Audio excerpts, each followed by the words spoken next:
right, so you tried the practice problem. So we're going to go through this one. A couple things that you might have missed. Grams to kilograms on converting that mass. The other thing, because this is uniform circular motion, when they tell me the 2 revolutions per second, that is also the frequency and the omega. So we can use it interchangeably for both of those.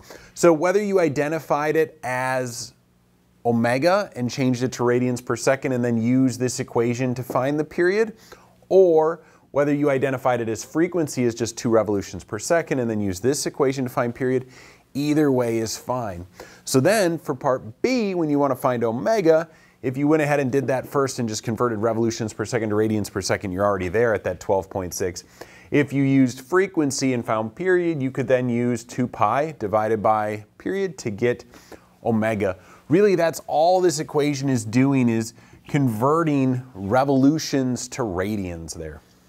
For part C, take that omega value you found, plug it in, find AC.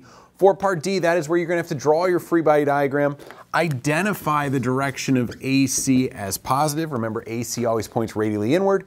Go ahead, generate your equation. So I have tension and mg both pointing in my positive direction toward the center there. Add those together. Go ahead, solve for tension, subtract that mg over, plug in your numbers, and you'll get that 8.1.